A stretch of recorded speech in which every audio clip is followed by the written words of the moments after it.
Este es un audiolibro narrado automáticamente y generado por Google. Mi cuerpo en sepia. Paula Iturbide. Primera edición digital 2013. Digitalizado en México. Copyright, todos los derechos reservados. Permisos más allá del alcance de esta licencia. Escribir al correo paulaiturbide@gmail.com. Mi cuerpo en sepia.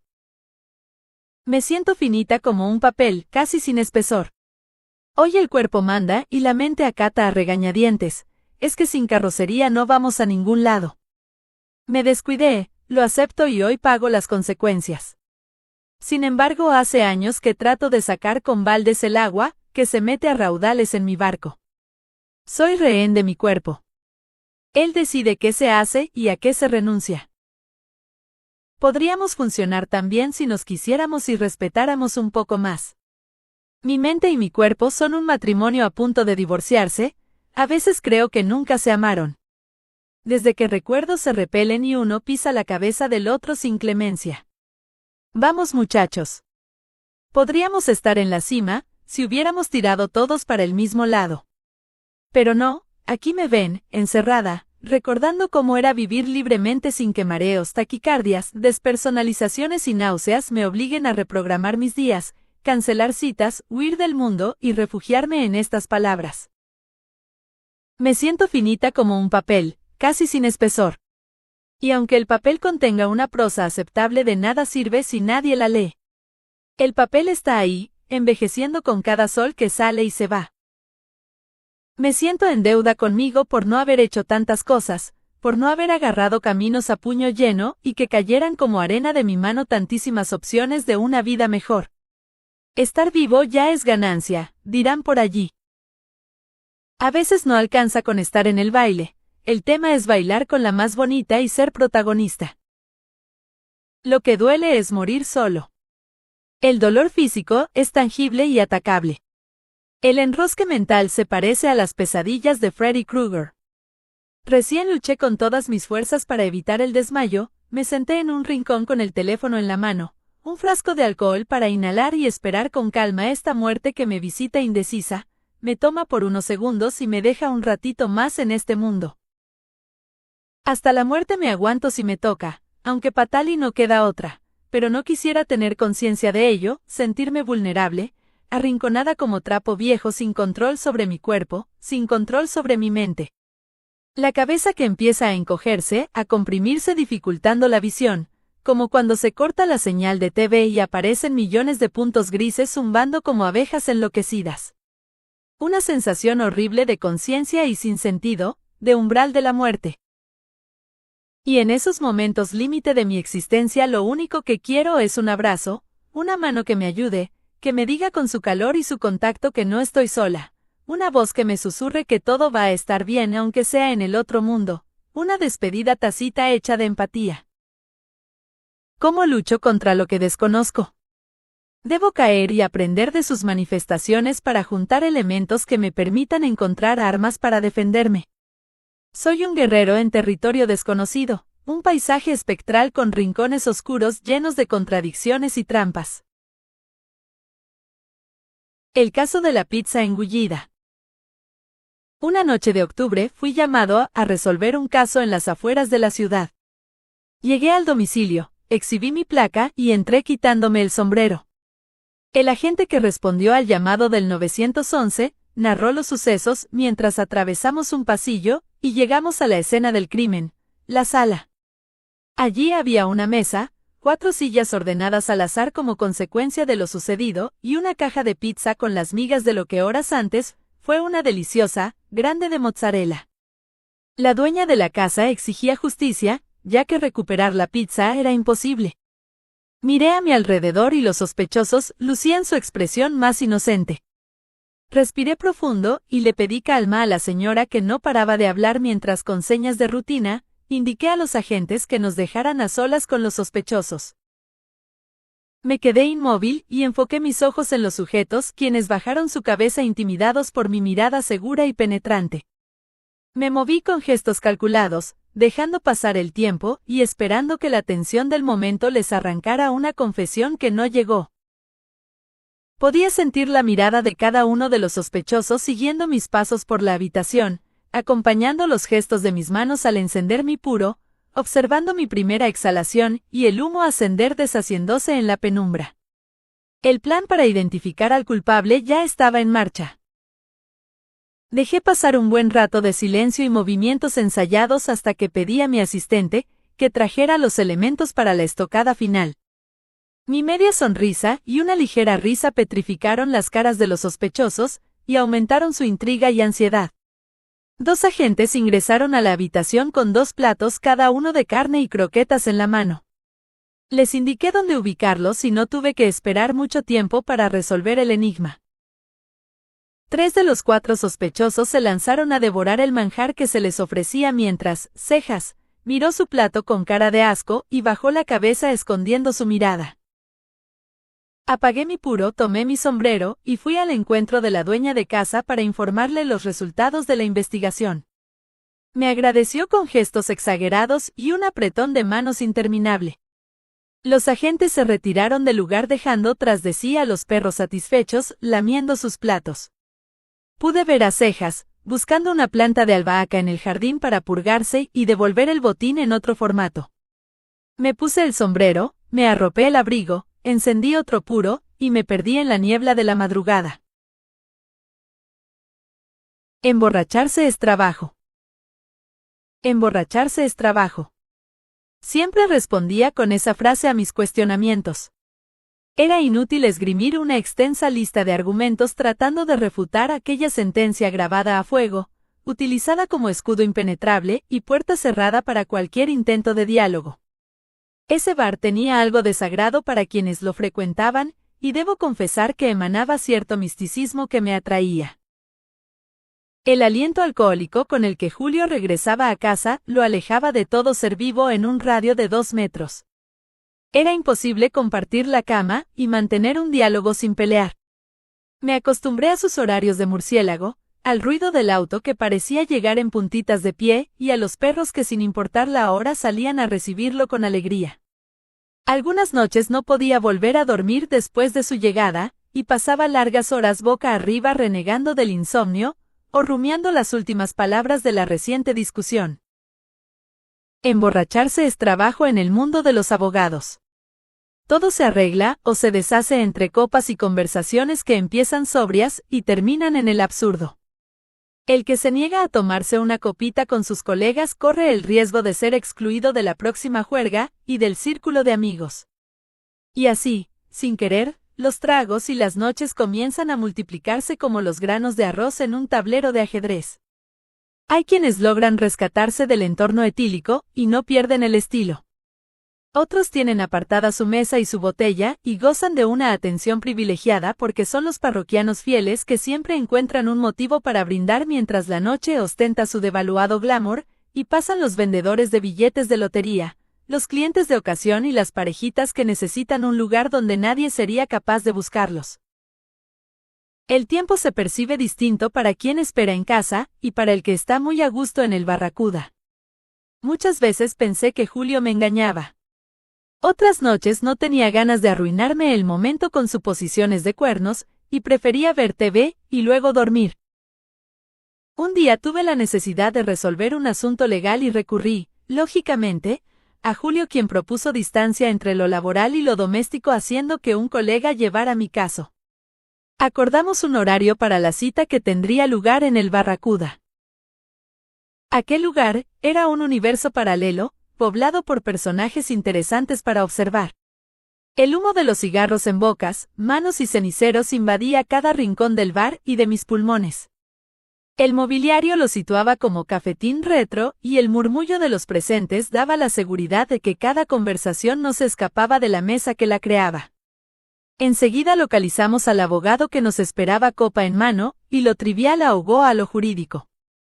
Hablamos de mi caso lo justo y necesario entre bromas y anécdotas de las que no me sentía parte. Y en esos momentos de exclusión pude abstraerme y observar que la mirada de Julio tenía un brillo extraño. Comía, bebía, se lo veía feliz de estar allí con su colega dentro de una conversación que lo tenía entusiasmado. Me sentí ajena y a la vez comprendí que cada quien tiene derecho a ser feliz y pasar el rato como mejor le haga a su alma. Emborracharse es trabajo. Y para Julio es vestir un placer con el traje de la responsabilidad para no tener que dar explicaciones y dejarse ir junto a quienes son por un rato la compañía ideal. Sábado por la mañana. ¿Qué me pongo? ¿Hace frío o calor? El clima está loco. Voy de jeans. O mejor de pants y me llevo esta chamarrita por si refresca. Nunca se sabe. Sí, ahorita les doy de comer antes de salir porque si se nos complica el día se van a morir de hambre en la espera. Qué bueno que ustedes son perros y comen croquetas, así que rapidito bajo y les doy a ver. Vengan, síganme. Abro el bote. Pongo croquetas en un plato, en otro, y en otro. Aquí tienes tú, y tú bien. Mientras comen les abro la puerta del patio para que hagan pis cuando terminen su comida. Uy. Veo popó. Voy a juntarla. Bolsas, una po, otra po, y otra más. Listo, porque después se asoma el señor, y pone el grito en el cielo avisando que hay mierda en el patio, frunciendo la cara a punto del desmayo por los desechos de las mascotas. Hay mejores motivos, cariño, para poner esa cara de asco, pero ese es otro tema, y ya me iba sin ponerme desodorante, así que subo corriendo al cuarto a terminar de arreglarme, mientras el silencio se quiebra por un pedido desde el baño. Amor, ¿me alcanzas papel? Y después, ¿puedes encender el boiler, así me ducho rápido antes de salir? Gracias. Sí, ahorita voy, digo aflautando la voz mientras bajo las escaleras rumbo al patio a encender el boiler. Paso por la cocina, tomo el encendedor, salgo y veo, más mierda. Enciendo el boiler, miro de reojo la popó que espera ser juntada y la asociación es inevitable. Julio aún espera que le lleve el papel. Verifico que el boiler arda como el mismísimo infierno y enfilo a toda velocidad escaleras arriba. Llego con el último aliento y me estiro hasta tomar un banco para subirme al closet a buscar el pack de 12 rollos de papel higiénico y darle uno a Julio y distribuir un rollo más en cada baño, por las dudas, ya que me subí, que valga la pena. Aquí tienes, digo introduciendo el brazo en el baño. Liberada. Voy a hacer la lista de lugares y cosas que hay que hacer en el centro hoy, sábado por la mañana, que Julio no trabaja en la oficina. Yo trabajo en casa. Muchos dirían que soy afortunada, lo soy. Escribo, dibujo, diseño, y para la mayoría de la gente eso es rascarse el ombligo hasta el sangrado. Seguramente piensan que no hago nada porque me ven salir al mercado, me ven salir con mis perros, y la asociación rápida es que Julio trabaja y yo no. Error. Gran error. Yo trabajo igual o más que Julio y gano mi dinero.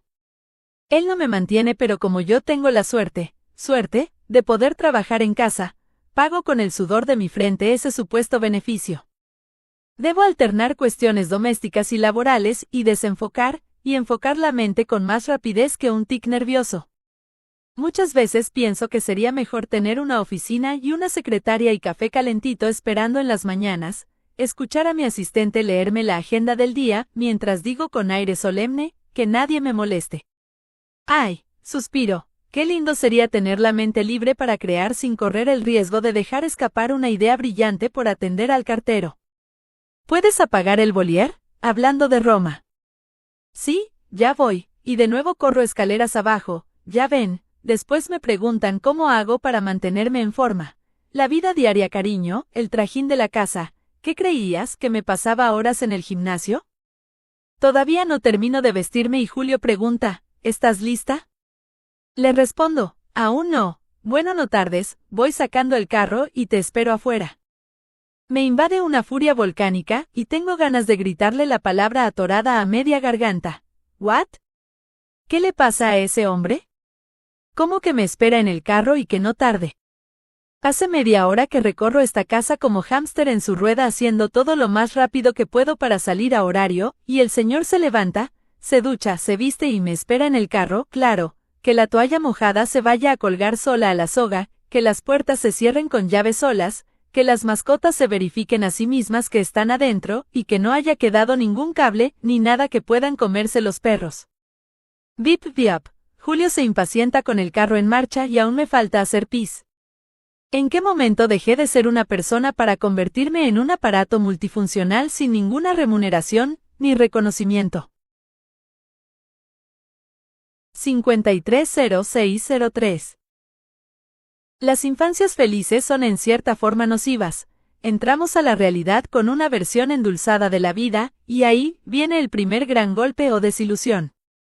Cuando me acuerdo de aquella época y me miro desde lejos me doy cuenta que percibía un entorno irreal. Hoy deseo en vano sentarme a conversar con aquellas personas que me rodeaban, mi familia. Hoy conozco situaciones que en esos momentos ni imaginaba. Ellos me protegieron sin querer y me duele no poder revivir a los muertos para decirles, yo también soy parte de ustedes, esta soy yo. Lo primero que me impresionó al volver a mi vereda de la infancia fue su tamaño. En realidad quien había mutado era yo.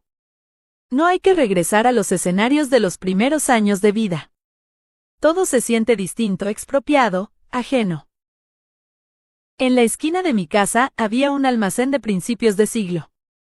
Un matrimonio de españoles vendía cosas de almacén, aunque la gran persiana de lo que una vez fuera el local estaba siempre cerrada. El lugar estaba lleno de botellas y gatos. El olor era muy potente.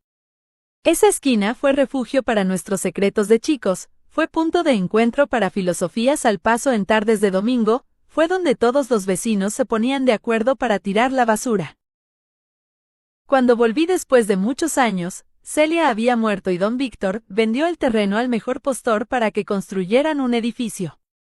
Me sobraba hormigón cuando me reencontré con aquella esquina.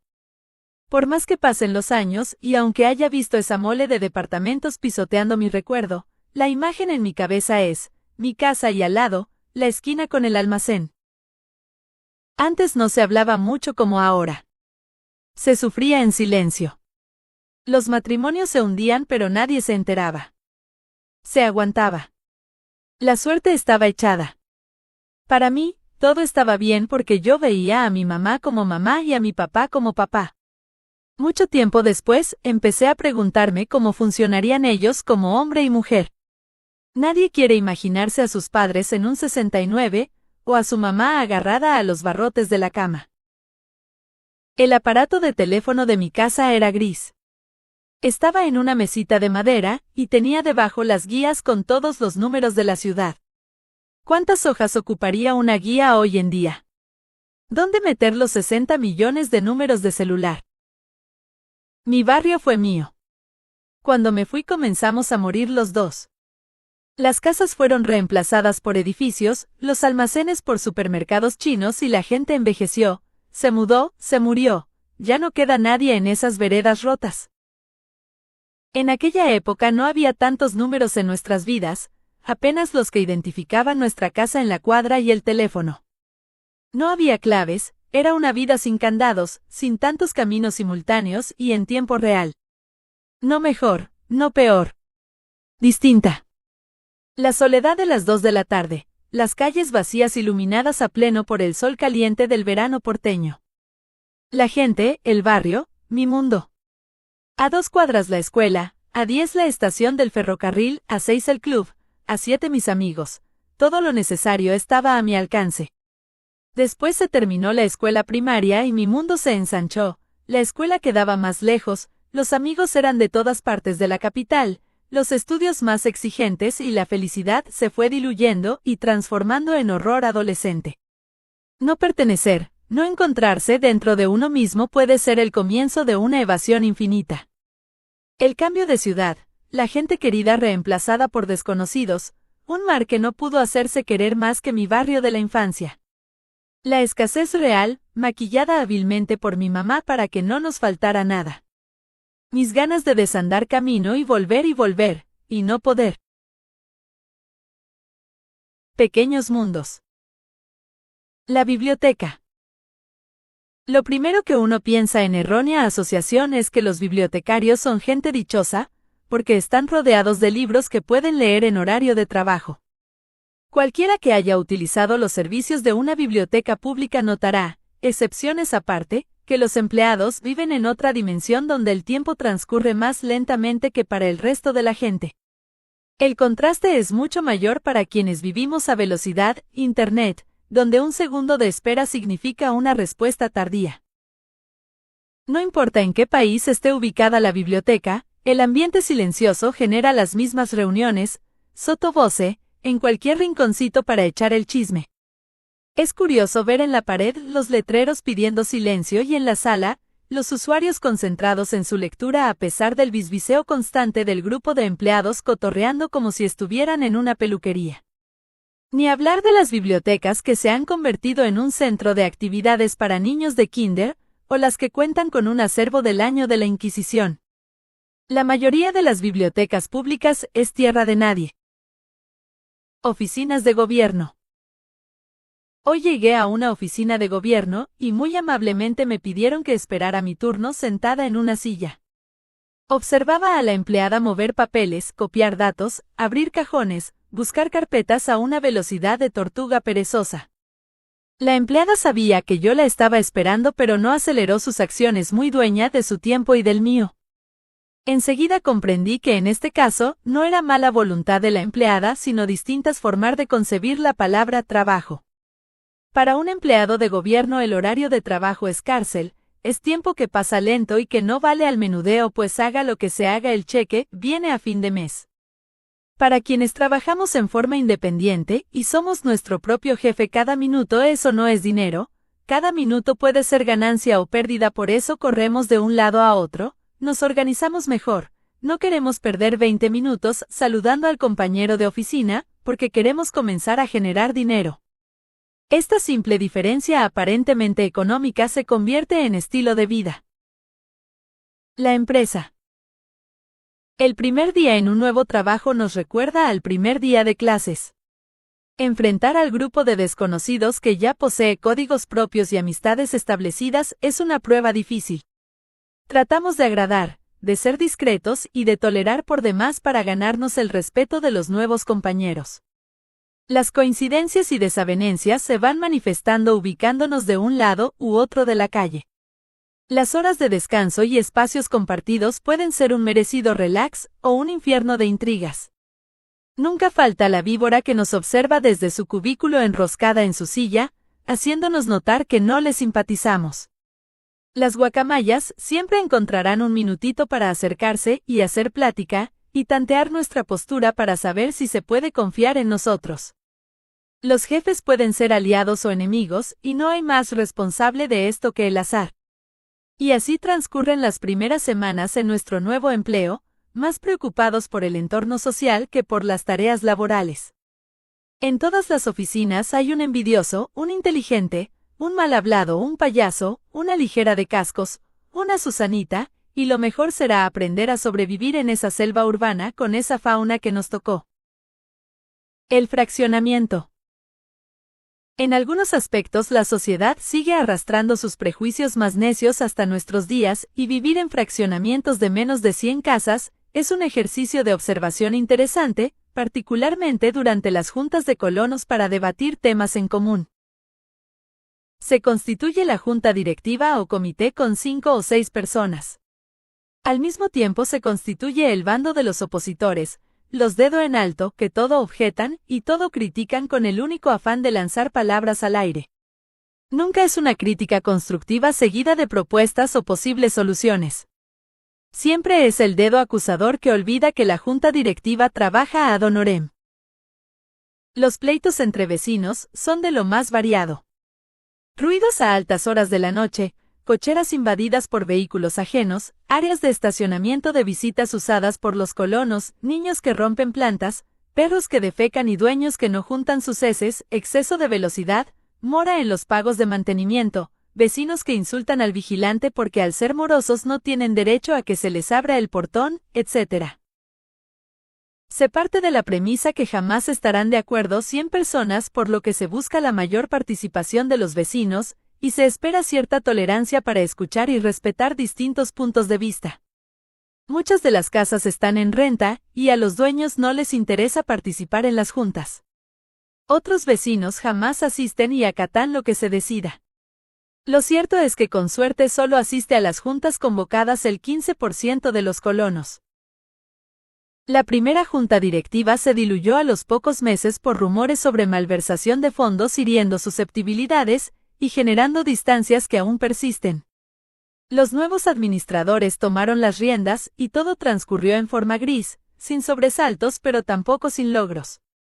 La tercera administración fue una amable imposición de los vecinos hacia una persona que en juntas anteriores había mostrado mucho carácter y no había tenido pelos en la lengua para enfrentar a quien sea. Pensaron que pondría en vereda a los morosos y que el orden se instauraría automáticamente, pero no hay soluciones mágicas porque somos seres humanos en convivencia, y esto es sinónimo de problemas. Cierto día llegó un camión de mudanzas con nuevas inquilinas. A la mañana siguiente, un vehículo las trajo a su nueva casa con el logo del centro nocturno para caballeros donde trabajaban. No faltó la vecina que espió detrás de su cortina y corrió a comentarlo. Enseguida empezaron los correos y las llamadas al nuevo administrador reclamando que este es un fraccionamiento de familia, que cómo se puede permitir, etc. Estas mujeres efectivamente trabajaban como bailarinas en un club nocturno y algunas veces venían con clientes a domicilio. Una de las vecinas quejosas esgrimió indignada el argumento de que se escuchaban gemidos en la casa de estas mujeres, a lo que el administrador respondió que él no podía hacer nada puesto que esos ruidos se generaban dentro de la propiedad de las mujeres y que en definitiva no serían muy distintos a los que usted, doña Chole, hace con su marido, ¿verdad? Doña Chole se puso roja, apretó los labios, dio media vuelta y se fue a su casa masticando rabia. Entre bambalinas se decía que eran muchos los vecinos que no aceptaban la presencia de estas mujeres, y el fraccionamiento se volvía tenso como si viviéramos una cacería de brujas. El malestar llegó a tal grado que el administrador tuvo que hablar con las mujeres para ponerlas al tanto de la situación, a lo que respondieron que desde el primer momento los colonos hicieron sentir el desprecio. Mientras ellas no causen molestias a los vecinos, no se les puede juzgar por su trabajo. Hay muchas familias que no respetan las reglas de convivencia, niños que gritan, bebés que lloran, perros que ladran porque están todo el día solos, pero eso es normal para la gente prejuiciosa o envidiosa. Una de las mujeres dice que vio a Pico del Oro, un hombre mayor al que apodaron así por su parecido con la herramienta de trabajo, espiándola más de 30 minutos por la ventana para luego acusarla de exhibicionista.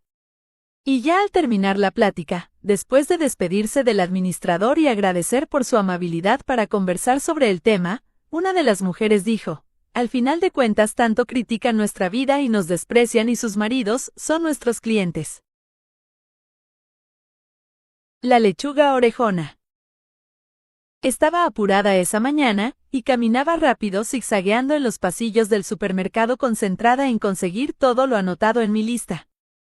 Varias veces me detuve súbitamente para tratar de descifrar mi propia letra escrita velozmente antes de salir. Así llegué al área de verduras, y escuché que alguien me saludaba con alegría. Giré mi cabeza y regresé mentalmente al mundo real para encontrar la cara de don Tomás, un vecino de mi calle que sonreía con su boca y con sus ojos.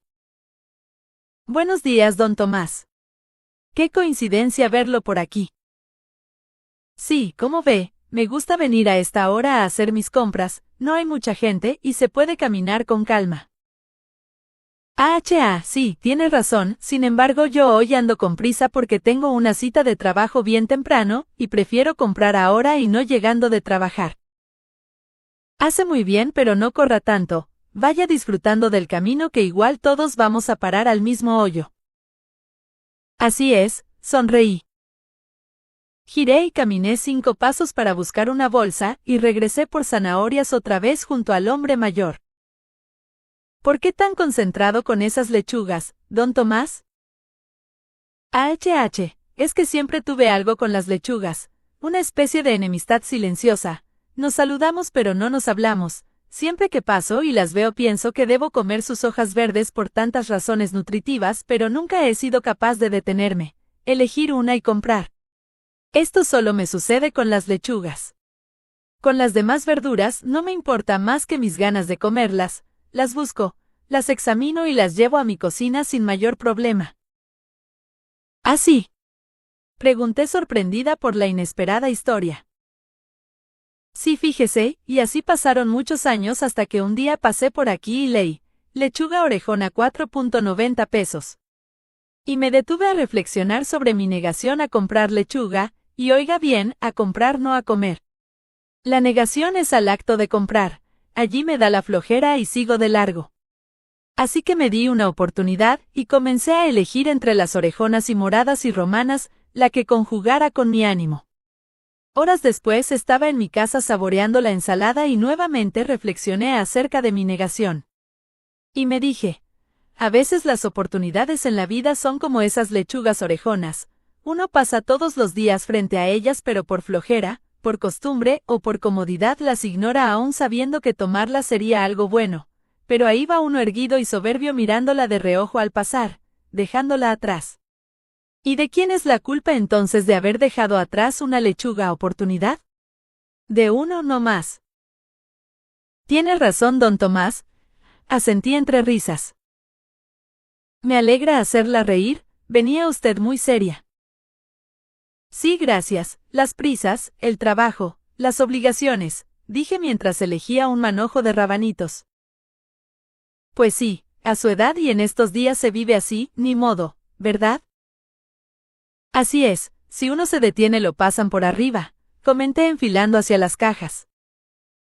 Sí, pues, me dio gusto saludarla, que tenga un bonito día, dijo sonriendo y estrechándome la mano. Igualmente, don Tomás, saludos a su familia, respondí. Me alejé de mi vecino y las lechugas sonriendo al recordar el diálogo.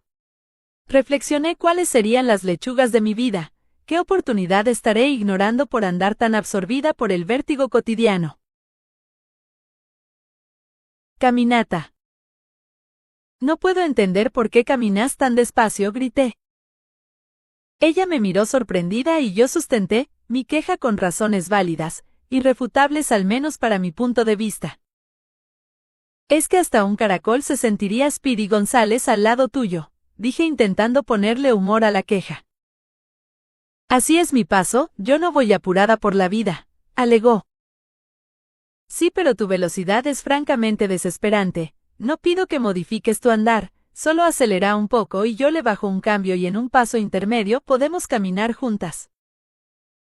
Es que yo camino así, insistió con su argumento. ¿Qué dirías si yo te obligara a caminar siguiendo mi paso rápido? Ponete en mi lugar para comprender que si vos tuvieras que cambiar tu paso también sentirías molestia, expliqué. Ella no contestó. Siguió caminando con la mirada perdida en un horizonte inalcanzable. ¿Cuántas veces te pedí por favor que apuraras el paso? Un poquito nada más, pero mis pedidos amables son ignorados. Es normal que después de tardar 30 minutos para caminar 7 cuadras, yo quiera ser Pavel Vasilich al final del cuento de Chekhov y quiera imitarlo. O necesite gritar o caer de rodillas implorando a Eolo que te empuje y te haga avanzar, dije riéndome para no llorar. Ya no quiero hablar del tema, sentenció muy seria. Ah, claro, porque vos te acomodás en tu yo camino así, y no te sentís obligada a cambiar como yo lo hago cada vez que salimos juntas. Es que yo no me fijo en eso, es una minucia. Es un detalle de nuestra cotidianeidad que tenemos que hablar. No estoy acostumbrada a que me digan esas cosas, dijo ofendida. Pero es necesario decirlas, así debe ser para poder llegar a un acuerdo. Seguimos caminando a su paso, en silencio, separadas por una distancia de certezas propias, estancadas en un barro de acusaciones y defensas, sin vislumbrar la solución o el acuerdo. Carlos Fuentes. La muerte nos conmociona siempre, aunque es la única certeza que se nos entrega al nacer. Este mediodía murió el escritor mexicano Carlos Fuentes a los 83 años de edad y de inmediato pasaron por mi mente muchas imágenes de mi vida en compañía de sus libros. Y fue inevitable la reflexión.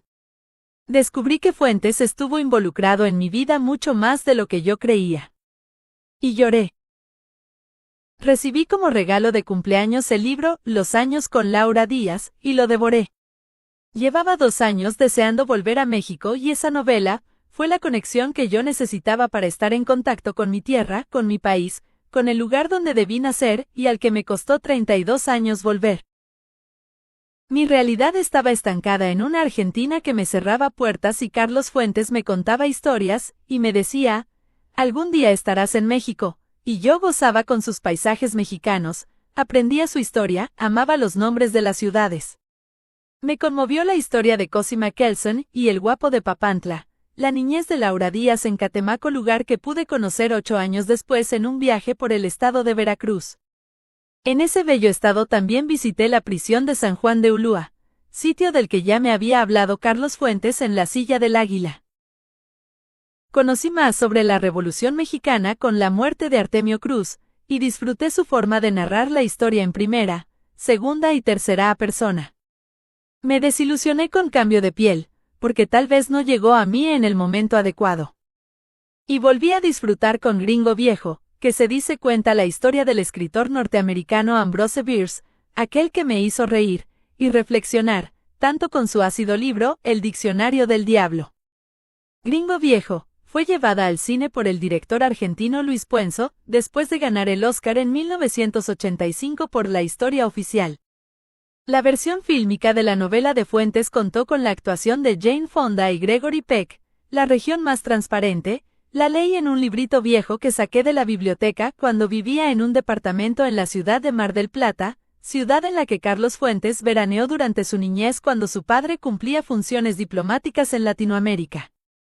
Siempre encontré un lazo con Carlos Fuentes, una coincidencia por más mínima que pudiera parecer. Por ejemplo, nació en 1928, el mismo año en que nació mi abuela, con quien pasé momentos inolvidables.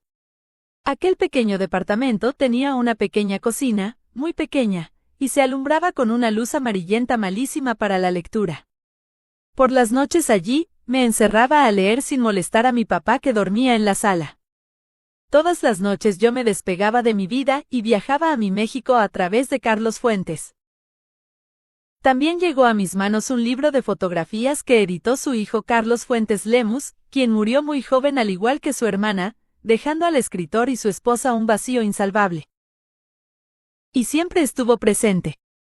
Recientemente vi un documental donde Carlos Fuentes narraba la batalla de Puebla con motivo del 150 aniversario de la victoria del ejército mexicano sobre el ejército francés.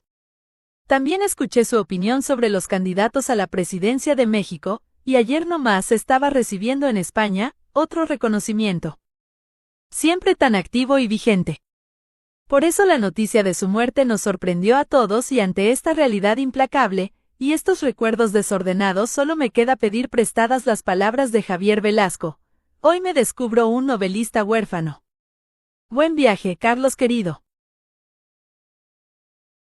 La otra familia. Julio consiguió un buen empleo que lo mantiene en su oficina de 9 a 20 horas de lunes a viernes. Tiene un alto puesto con gente a cargo y muchas responsabilidades y urgencias que pueden arrancarlo de la casa en cualquier momento del año. A Julio le apasiona su trabajo y el dinero fluye tranquilamente en el circuito de gastos de nuestra familia. Teniendo la panza llena y las necesidades cubiertas, podemos darnos el lujo de reírnos de nosotros mismos. He notado cómo paulatinamente Julio y yo vamos perdiendo horas de vuelo juntos. Él se va muy temprano en la mañana, yo despierto minutos después. Él desayuna, almuerza, merienda y cena fuera de casa, yo en mi estudio. El trabajo lo obliga a convivir con sus compañeros durante 10 horas al día y los temas laborales se vuelven prioridad. Por eso cuando alguna noche de excepción Julio llega a cenar a casa y le cuento, ¿sabes, hoy leí qué? Noto sus ojos vacíos porque dentro de su cabeza se está proyectando la película de la audiencia de mañana, y tengo la misma sensación que cuando cruzo mi mirada con la de un maniquí en una tienda departamental. En lo estrictamente laboral es justificable y comprensible que sus obligaciones capten su atención, pero esa nueva familia de extraños cada vez más cercanos va ganando terreno y robando los 15 o 20 minutos por día en los que Julio pisa esta casa. Muchas noches llega tardísimo y estoy durmiendo, abre la puerta del cuarto despertándome, me saluda, dice 5 palabras sobre su día, y recibe o envía mensajitos de texto con su celular a Ernesto, el alce, o a María Mercedes, que no puede dar por terminada la jornada laboral de una vez. Es la realidad de muchas personas. Ganarse el pan y sostener a una familia implica dejar de formar parte de esa familia. Es inevitable. Si convives con 2 o 3 compañeros en 10 metros cuadrados, terminas conociendo sus vidas hasta el más mínimo detalle. Sabes que Ernesto quiere a su esposa a pesar del hecho que le regaló su apodo. Sabes cómo sufre Ricardo con ese dolor de cintura. Conoces de memoria a la tía Estercita porque Rosalía no para de hablar de ella. Te sientes atraído por los ojos delineados de María Mercedes y la forma en que pronuncia tu nombre, y no basta con esa convivencia obligada, sino que enseguida se arma el plan para seguir el relajo en libertad en algún bar, aunque sea día de semana. Parecen caramelos en un frasco al sol, pegoteados inseparables. Y luego de todo el día, después de las 4 horas en el bar, ya de madrugada, y antes de dormir aún se mandan mensajitos haciendo alusión a algún hecho del día. Sin darme cuenta yo también voy conociendo ese mundo nuevo, porque durante los fines de semana Julio no deja de hablar de sus compañeros, de sus anécdotas, de los chistes que a veces son de humor universal y muchas otras son códigos que solo ellos entienden. Conozco todos los apodos y alguna vez los he verificado con mis propios ojos, como cuando nos encontramos en la calle con Daniel, a quien llaman el hurón. Mientras Julio me lo presentaba y yo estrechaba su mano, no podía dejar de pensar: ¿sí te pareces, amigo? La otra familia nos devora, nos quita protagonismo, nos resta esplendor, porque aquí vivimos con la sincera brutalidad del tiempo que pasa y nos deja huellas en la cara, porque lo que ves es lo que hay y no se necesita fingir una imagen ni un modo de ser. La nueva familia se alista para salir a escena a desempeñar su rol con profesionalismo y glamour, pero nadie nos cuenta la verdadera fachada de María Mercedes, cuando antes de dormir sus ojos ya no tienen el delineado perfecto. Quedan en el tintero 1000 cotidianeidades que no encuentran lugar en los breves instantes que compartimos. Estamos amarrados al muelle, pero la corriente nos lleva mar adentro en veleros separados, las olas nos alejan en su lento pero implacable vaivén. Oráculo. No es necesario ser el oráculo de Delfos para predecir con alto porcentaje de certeza nuestro futuro inmediato. Es posible que mis hilos conductores me lleven por el camino de la obsesión, pero mucha gente que confía en mi puntualidad y en mi responsabilidad laboral en plazos de entrega agradece que así sea. Y como las citas y convivencias involucran a 2 o más personas, se hace imprescindible para el individuo puntual e impoluto tomar un curso rápido para comprender cómo funciona el cerebro de nuestros opuestos. Lo principal es recibir la información y asociarla a quien la emite. Si yo dijera: nos vemos a las 3 en tal y tal calle, tengan la seguridad de que estaré allí por lo menos 10 minutos antes, si no más. Debo reconocer que he llegado hasta 30 minutos antes a un compromiso, pero en ese caso quien se perjudica soy yo haciendo tiempo en la esquina, y no le falto el respeto a mi contraparte.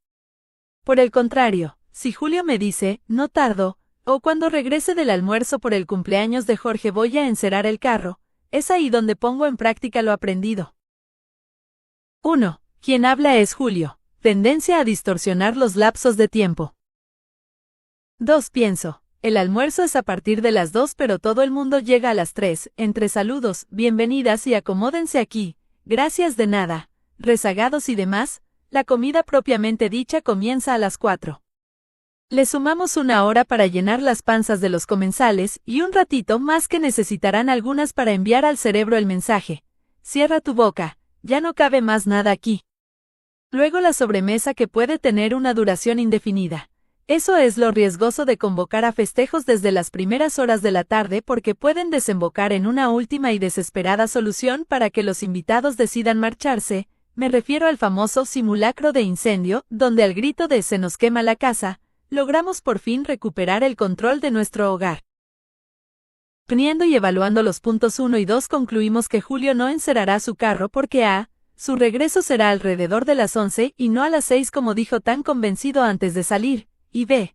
porque su estómago traerá todo tipo de alimentos y bebidas en pleno proceso digestivo, y su panza habrá aumentado su volumen ocasionándole pesadez y sensación de saciedad cercanas a la náusea, y lo único que querrá es tirarse en el sillón a ver TV, o subir a su cuarto para tumbarse en la cama entre sollozos y visitas al baño.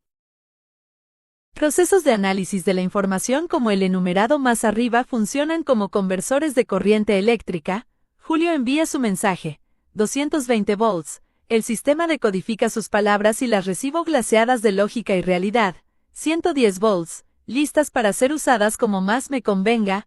En el caso de hoy, supe que no contaría con Julio por el resto del día y organicé mis propias actividades sin agobiarlo con una ansiosa espera y aprovechando al máximo mi tiempo y mi individualidad.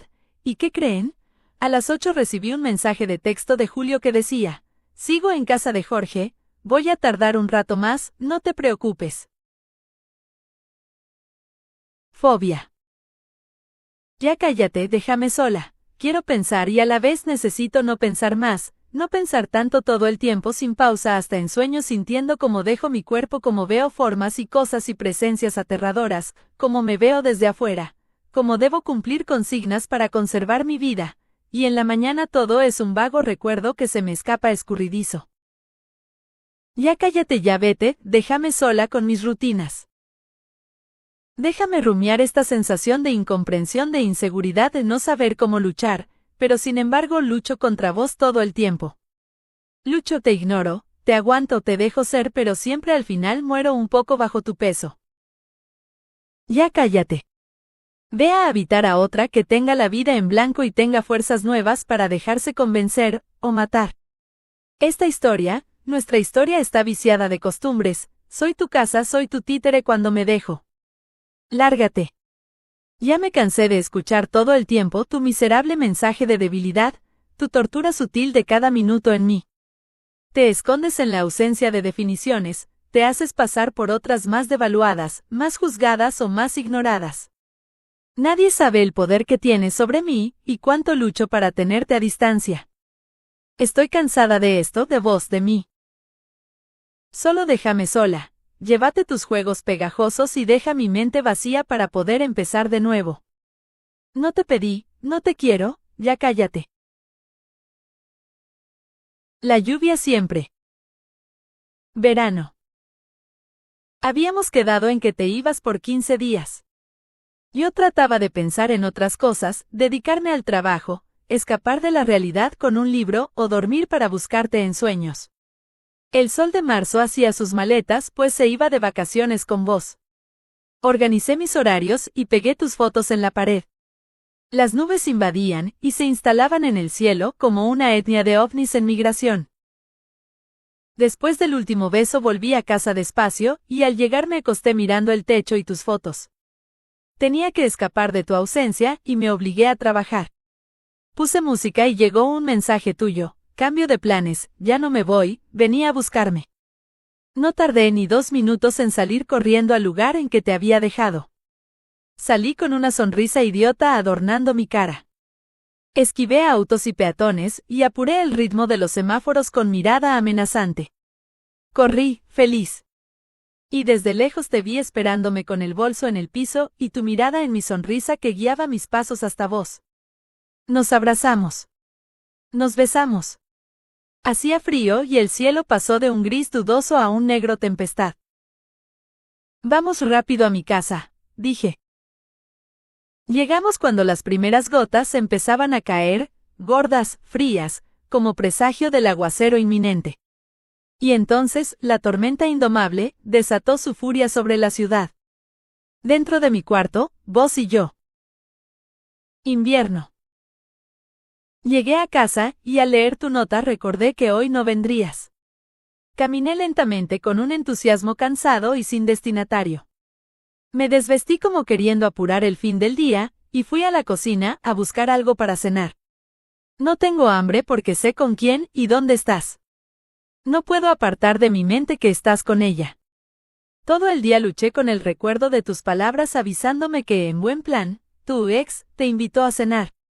Es que la felicidad ajena es como una laguna perfecta y apacible.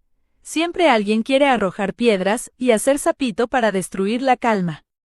Hoy el día, lo vivo en singular sin besos ni taxis a última hora. Hoy confío porque no queda otra opción para mí. Pensé que escribiendo se me pasaría esta sensación de naufragio y la noche terminaría más rápido, pero la soledad ataca con suposiciones y susurra malos consejos. Busco distraer mi atención mirando TV, lo que sea que me haga no pensar. El frío de enero acentúa tu ausencia, la noche propone lluvia y yo te extraño. Y entonces, la tormenta indomable desató su furia sobre la ciudad, empapando todo, edificios y almas.